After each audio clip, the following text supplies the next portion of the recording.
Cuba's national electrical grid collapsed Wednesday as Hurricane Rafael slammed into the island. It's day one. Team leads were supposed to arrive yesterday, but since Hurricane Rafael hit, our flights were delayed. We're gathering the rest of the team. And as you can see, it's really busy. A lot of people are coming in, and we'll go to our team dinner and get ready for tomorrow and hit the ground running. A large swath of Cuba powerless in the sweltering heat. Powerful Category 3 hurricane crossed the island. Many of the less fortunate survive only with what they can salvage. It's our day one here, Operation Cuba 2024. We've had power grid outages here. We've had 3 hurricanes go through here, including one just the day before we got here. Another power grid went down, and it's still down, but we've got power at the hospital, we've got power at the hotel, we've got power and spirit.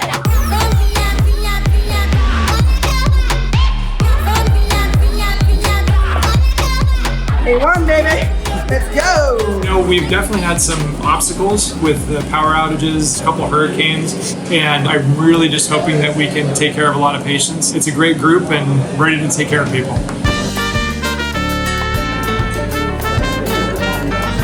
She has a little bit of weakness in her leg. On the left side, she's collapsing into a knock-knee deformity. She has a little bit of hyperextension as well. So I think she's a good candidate to fix her left knee, and hopefully she'll be much more stable. So this patient, he's a retired orthopedic surgeon or orthopedic surgeon by training, but apparently now is a taxi driver. He has a hip that is awful, about a 1-inch leg length discrepancy, severe erosion, hardly moves, it's almost auto-fused. Obvious leg length discrepancy, part of that's the leg and part of that's the contracture in his hip. You can see that the hip is at sort of a fixed adducted angle here, and it does not want to move. Very stiff, rotation, just a little bit of rotation, does not move very well, but I think we can fix all that. You are the angels. I think this should be life-changing for him. He seems like a great candidate, and I think this is going to be very helpful for him. So we just interviewed a delightful 77-year-old lady who we could tell walking down the hall has a severe pain, uses a walker, fairly significant history, surgery on both sides. Left knee has a manageable problem, although even with that, it's not an easy case. Unfortunately, her right knee, when we looked at her x-rays, just is so far gone, big deformity. Ligaments aren't functioning appropriately, so I think she would need to have her knee done with a more constrained type of implant that we unfortunately don't have down here. She needs a hinge. My hope is we can at least fix her left leg and give her something to walk on and give her some hope that her life can be restored at least 50%, maybe more, but we're hoping to do some good for her.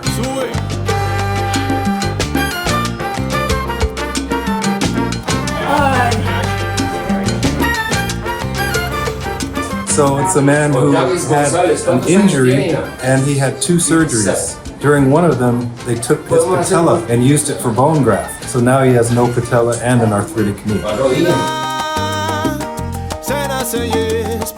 So we have Leone, who's got ankylosing spondylitis, was diagnosed in his teens. He's now 27. Works as a barber, stands on his feet a lot, but has to modify his daily activity. Uses Canadian crutches. Both hips hurt equally as much. He's on several meds, and he's obviously severely limited due to his hip involvement from his ankylosing spondylitis. So we're hoping we're able to replace both of his hips so that we can restore some mobility to his hips, which will certainly help alleviate some of the problems with his back. But I think he would benefit greatly and have hopefully lots and lots of years of great activity beyond what he's able to do now.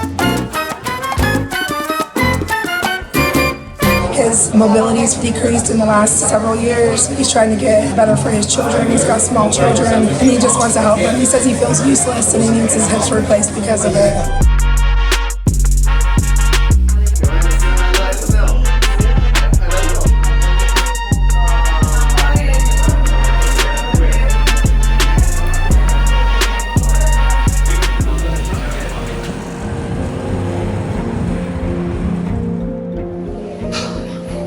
Well, we just came back from them giving the yes and no's. The yeses are exciting, but when they're telling people no, it's really devastating. So we have to keep coming back. You got to donate to get us back over here. It's the only way we come. We're not for profit, so the only way we can come is if you help us. Oh, I can't with him. Somos de aquí de todas partes, debajo del sol viajamos todos. Somos de donde hay mar y el fuego arde.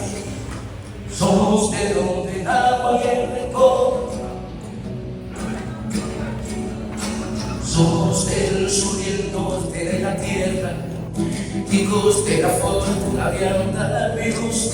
Somos parte de sueños que nos tienen.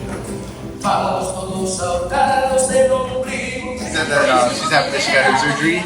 I told her she's ready to dance. Like, all my friends are waiting for her to get surgery so we We can are all going dance. to have a big party. So day 2, we got our first patient coming back from the OR. Let's go check him out.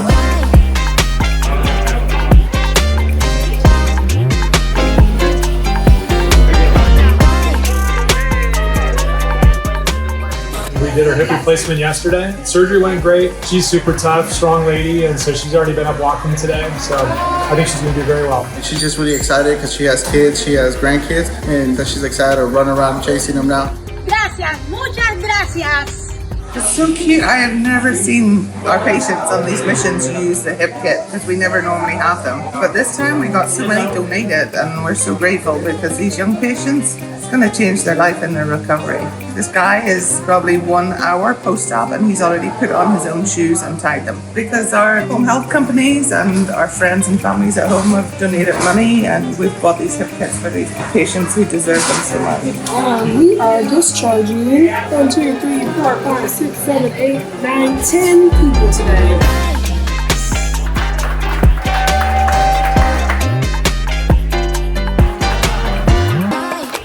We're in our third day, and we've had some real challenges, as is true with most Operation Walk trips. The thing that's special about this trip is our Cuban colleagues.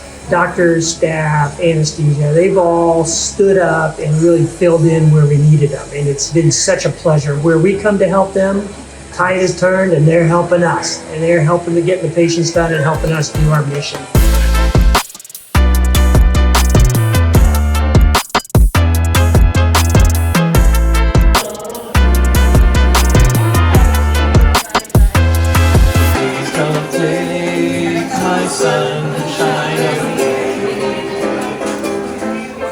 Thank you for all the donors because he's taking home a bunch of stuff. Crutches, walker, canes, everything. So thank you, donors. She's the charger from 2022. So happy getting up the stairs. Look at that smile. That's our charge nurse. She always helps us, and now it was our turn to help her. This is David. David's going into surgery today. He's going to have both hips replaced. He's been waiting a long time for this. He's 34 years old with 3 small kids, and all he wants to do is be their first kids.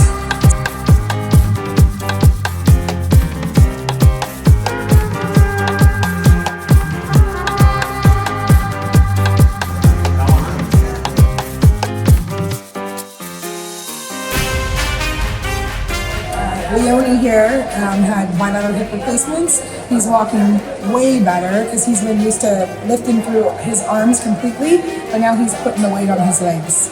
And he looks so good. He's looking great. Both hips 2 days ago, making progress every day, looking great.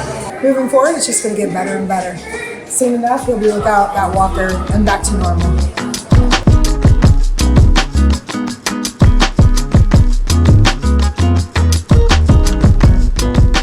It's been amazing. We're all tired, but we're all, I think, so happy and so relieved to see the patients doing great. Everyone's up and walking, hours after surgery, they're smiling, their families are smiling. Just, seeing how warm and welcoming and appreciative everyone here has been is wonderful for us.